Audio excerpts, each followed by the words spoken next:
found a naked man. I'm Tony Kornheiser. I wanted to show him my spare tire. Nobody wants to see that. It's right in the middle. Yeah, that's where they usually are. Yeah. Who wants to see a naked man's spare tire? I thought I was doing a public service. Yeah. I thought if somebody needed a spare, I would be able to provide this spare. Yeah. I can't even imagine. Just call AAA, people. Welcome to PTI, boys and girls. In today's episode, Cam Newton is hurting. LeBron says he doesn't care about critics, and Stevie Young joins us for 5 good minutes. But we begin today with noise out of the Philadelphia Eagles locker room. In anticipation of Sunday's Eagles-Cowboys game in Dallas, Eagles linebacker Kamu Grugier-Hill told NBC Sports Philadelphia, and I quote, "You look at Dallas's history, they always choke. Woo. So we'll go down there and make them choke." About the Cowboys. Eagles coach Doug Peterson called this comment, quote, unfortunate. And when asked if he was worried this would become bulletin board material, Peterson rightfully replied, quote, "It already is, isn't it?" Yes, it is. Wilbon, should the Eagles really feel this confident? Tony, you know, I think the most overrated aspect of all sports is the analysis of confidence. You're confident when you're good. And when you're not so good, you're not confident. And people can phony it up and fake it up and tell all this junk they want.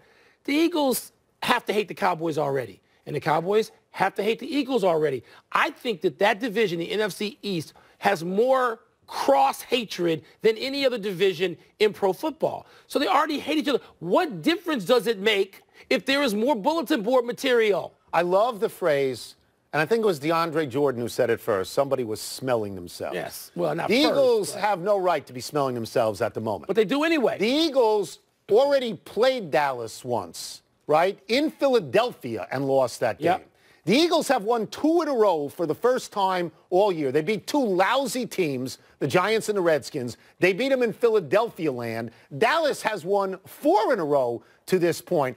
You look at who the Eagles have beaten. They have not beaten a single team whose record now stands above 500. And they're 0-3 against teams that have winning records right now. And you know who's got a winning record right now? The Dallas Cowboys. So I don't think they should be smelling themselves. You didn't listen to anything I said. I did. I listened to you. I rebutted it. The whole notion of all this analyzing confidence is stupid. My friend John Barry always talks about being in locker rooms with guys who are irrationally confident. And it's a great concept. And you know who those guys are individually. Tony, but on the other hand, who do you have in the game? To be a great team and a great athlete, you have to be confident. Who do you have in that game? I got the Eagles in that game. You do? I got Dallas. Who you got? I got Dallas in that game. I do. All right. We now can understand a little better why Cam Newton can't throw a football as far as a high school quarterback. The soreness in his throwing shoulder is bothersome enough that Newton won't rule out having another procedure on it. Newton was taken out in favor of backup Taylor Heineke, who threw the Hail Mary pass at the end of Sunday's loss to Tampa Bay. And Cam is 6 for 19 with 4 picks on passes longer than 15 yards the last 3 weeks. Tony, should the Panthers be more concerned with their short-term or Cam's long-term? I'm going to get to that in a second. I watched that. I was watching that on the red zone, and I saw, whoa, that's not Cam Newton. Yeah. When Cam Newton is healthy, he can throw it 70 in the air. So something is clearly wrong with Cam Newton. Now, I don't want to be insensitive with my answer, but we play to win the game. This is a team that is 6-6 right now. They're going to play Cleveland. Let us not make Cleveland into the L.A. Rams. If they can beat Cleveland, they're 7-6. They're in the wild card mix. And if you get into the playoffs, as we have learned, you get hot, you can win the whole thing. I understand that Cam Newton probably needs another operation, but I'm thinking if I'm Carolina, my job's to go win the game. In pro football, Tony, more than any other sport to me, when you get a chance to go for it, you got to go for it. Because you don't know what's coming around the bend, even in 3 to 5 weeks, much less 4 or 5 seasons. How'd that work out for Drew Bledsoe and a guy named Tom Brady? You don't know when they're going to crisscross. Remember that famous photo of Billy Kilmer and Sonny Jurgensen where one is walking off, one's That's right. This is pro football. That's right. And you know it, and they know it. It's the business they've chosen. I want to see Cam Newton healthy, and I still believe that Carolina's best chance lies with Cam Newton being healthy and out there. 100%. But you can't wait. But he's not you can't healthy. worry about 3 or 4 seasons. You got to play this game right now. Cam Newton, it's possible. It's possible he's got an Andrew Luck situation, which means he won't throw it all next year. Or maybe he will never throw it all. Now, Cam Newton's a beast out there. He can win you games with his arms and with his feet because he's so big and gets banged around a lot. But you and I are in agreement. If you can win it, you've got to win it. Go for it now. You have to. Kevin Durant slammed LeBron James. No, he didn't. Slammed LeBron James in an interview in Bleacher Report, saying, among other things, that the atmosphere around LeBron on the Lakers is, quote, toxic. It is Durant's opinion that good young players don't want to play with LeBron. Last night, after scoring 42 points, 20 in the fourth quarter, LeBron was asked if he was fueled by Durant's comments, and LeBron said, quote, I can care less about the narrative about me. It doesn't matter. I'm a staple in this game, unquote. Not just playing at the Staples Center either. Wilbon, do you believe the critiques actually don't bother LeBron? I believe they bother LeBron a lot less than they do some other superstars. And I've been around the people I'm about to name, and I'm going to tell you that I know, first of all, it was stupid to even criticize Jordan because there was no reason for the most part, but it bothered him and it still does, and we were always shocked at that. And I would just say to him, you're Michael Jordan. Why do you care? But he did care. And he took those slights and he turned them into something, and they did fuel him. Kobe Bryant, much the same way, if not identical. Mamba mentality. Irvin Magic Johnson would smile, but then he wanted to kill you. This is what those guys turned this into. They used it. LeBron, in my opinion, goes to that move less than the other great stars on the basketball Mount Rushmore. I can't speak to that amount of fuel, but I will say this. Unlike those other people, LeBron often and regularly uses the word legacy when he talks about himself. What is my legacy? Someone who is so self-conscious to use the word legacy. But he's about the history of the game. He is aware of perception, and Kevin Durant is a great enough player that this has to frost LeBron. No. It has to. No, it has to. And because by the Kevin way, Durant what is with Kevin Durant? Why is Kevin Durant so sour? This is not about LeBron. But it's about the people around him. But it is he about said LeBron. It several times. I don't care what he said. You know what? It is about LeBron. This is one of those Why is he so sour lately? Why? Kevin is sensitive. And he's more sensitive, say, than LeBron. He is outwardly. And so people have different personalities, but everybody's got to be the same. Kevin's got to be the same as LeBron. Do you think he's become a part of the basketball police? Because all he says is just let us play. Just leave us alone and let us play. I think that's talk that happens. There's a certain bravado. And then you talk to Kevin 5 minutes later, and I don't sense that person. But there's no question, Tony, he's a more sensitive person than LeBron James. Do you think LeBron gets as angry in the moment when facing anything outside the game as either Michael Jordan, Kobe Bryant, Magic? And again, Magic never let on that he was angry. But if the question is, does it get under his skin? A guy who uses the word legacy, a guy who's being criticized by the second best player or third best player in the league, I think one of the great things about LeBron, it's amazing to me, is that it doesn't get under his skin. I think that's part of what's special about him. I do. The Raptors improved their NBA leading record to 21-5 last night with an impressive win over Philly in Toronto. Kawhi Leonard was fabulous with 36 points, 9 boards, 5 steals. Joel Embiid was outplayed by the combo of Serge Ibaka and Jonas Valanciunas. And the Raptors got bits and pieces from their ensemble. Tone, the Raptors are free of LeBron James in the East now, the dragon who tormented them. From what we've seen so far, do you believe the Raptors are now a different team than the one that disappointed us so frequently? So this is a two-part answer for me. And the first part is, the moment they traded DeMar DeRozan for Kawhi Leonard, they became a far better team because they lost a redundancy component of a guard-oriented team. And they brought in a great all-court player and big man. They're much better. The guy they traded, he's a really fine player. They brought in a great player. They did. The second part of this answer is this. It doesn't matter what we think now because the disappointment with the Raptors is always in the playoffs. And so we cannot know until the playoffs. Yeah, I think so. I think I agree with you on that, Tony. Also, let's not overlook this.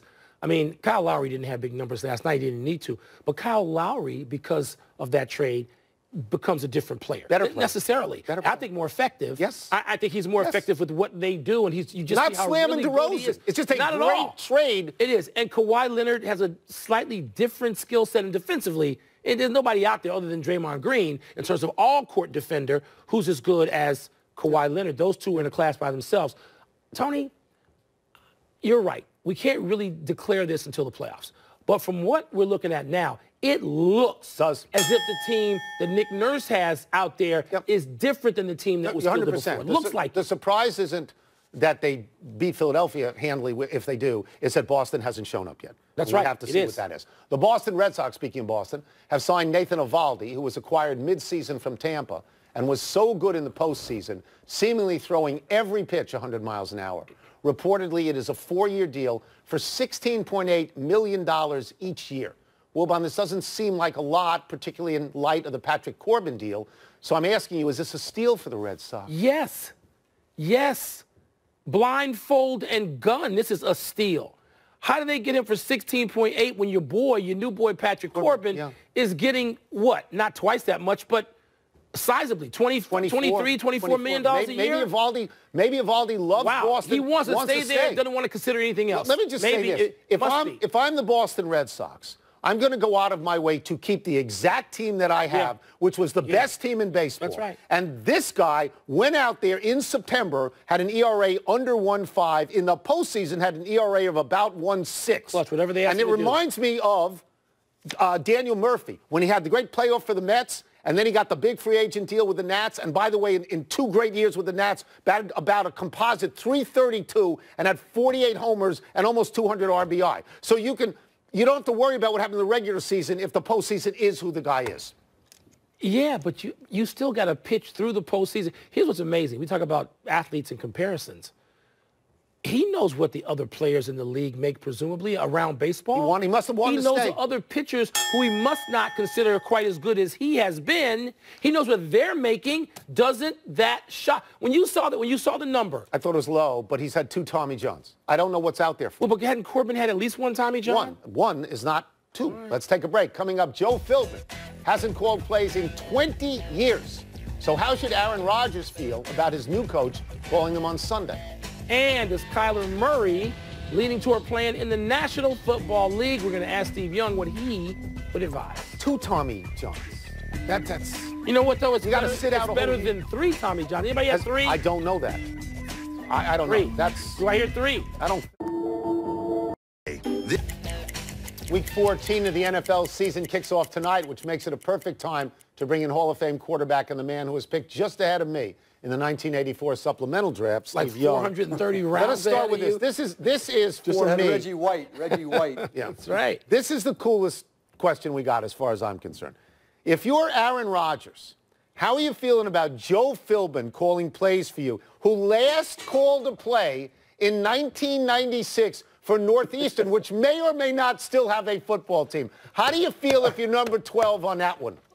Okay, you got to put it up, bring it up to date. I think Joe Philbin, one of the reasons why Mike McCarthy was asked to go was because they wanted to get him a month of Joe Philbin. I mean, and that's Aaron Rodgers.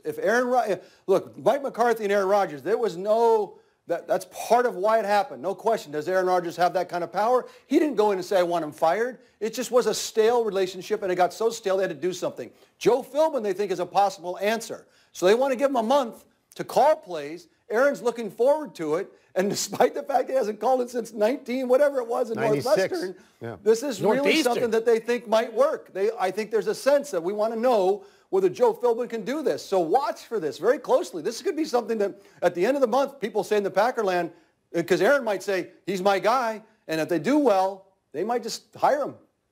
This worries me. Having the Packers next week. It does. Yeah. We got them next week. Life is so bear-centric. Watch it closely. Watch it closely. All right. Last week, when the Cowboys were just putting the clamps on the New Orleans Saints, I, of course, Steve, thought of you because you said like 24 hours earlier, defense, it's not done. Even. All right, so what happened? Give us the explanation. Give us the PS on this. It was 6 hours earlier. It didn't have a chance to. It didn't even have a chance to gel. What do you think I'm a day trader, Michael? You think I'm like a carnival barker, like that? You think? Well, in the end, I told you about new rules, and the facts are the facts. We are in an offensive explosion in the NFL, and the point being that with these new rules, there are innovators that see the future and say, I'm leaning into it, and I'm actually going to extend in it. And because yards are cheap and points are cheap. Yeah, there might be anomalies. The first time in 75 games that the Saints have been shut out in the first half. Okay, let's be honest. What's the definition of an anomaly? That game. Like, I understand. There's going to be, defensive players are great athletes. They're going to get paid.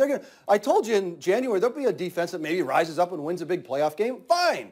But you don't tell me that your money is on defense to go against all of these rules. No, my money is on absolutely what the Chiefs and the Rams are doing, and you can book it. than watching in the 6 hours when someone else has doubled down. For 0. He has doubled down hard on offense. He's right. He's right. Of course he's right. He's right. Makes me sad, but I know he's right. Lamar Jackson, I believe he's 3-0 as a starter for Baltimore right now. He now faces the Chiefs. Forgetting that he's won these games, he has fumbled 5 times in 54 carries. Do you have any recommendations as to how he can hold on to the ball? This apparently was a problem in college as well.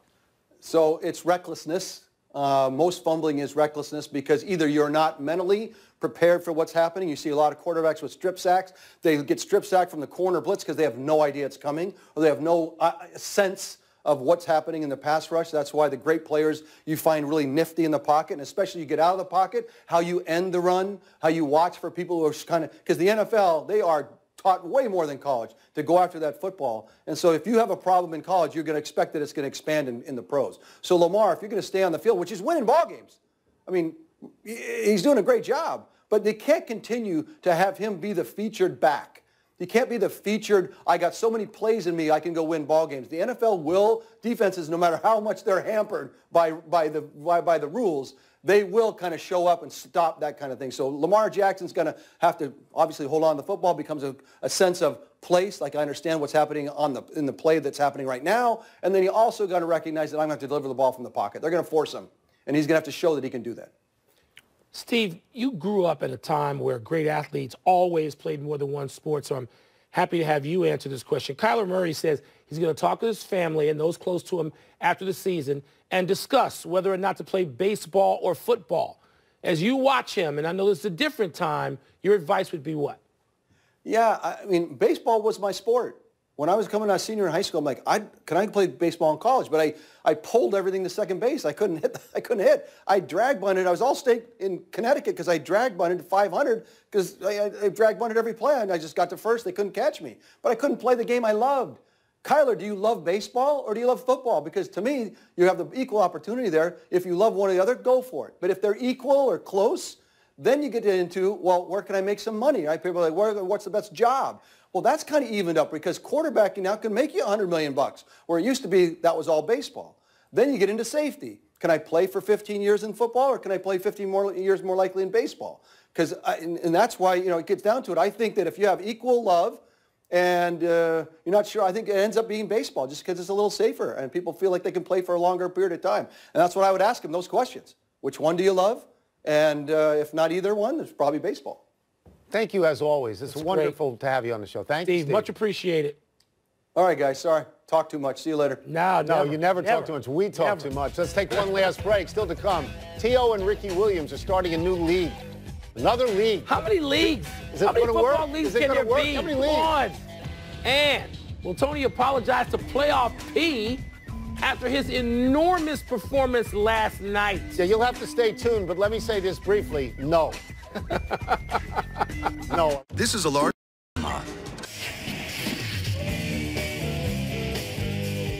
Happy time, people. Happy 26th birthday, Johnny Manziel. Manziel is a cautionary tale in the way Icarus flying too close to the sun is a cautionary tale. Manziel was terrific at Texas A&M. He was Johnny Football. And then drugs and alcohol and fame conspired to bring him down. He spent last season with the Montreal Alouettes in the CFL, completing 64.2% of his passes, but having just 5 touchdowns and 7 interceptions. And it is vastly unlikely that he will ever play in the NFL again. I wouldn't say that, Tony. Although it is a league that's too dumb to employ Colin Kaepernick, they're still in desperate need of quality quarterbacks. If he can play his way into it, I think he'll get a shot. You don't. You have him as quality right now. Enough. Sure. It's a point. Happy anniversary to this Steelers fan on this day 10 years ago. This guy decided to bathe himself with a bucket of ice water to celebrate a Steelers come-from-behind victory over the Cowboys.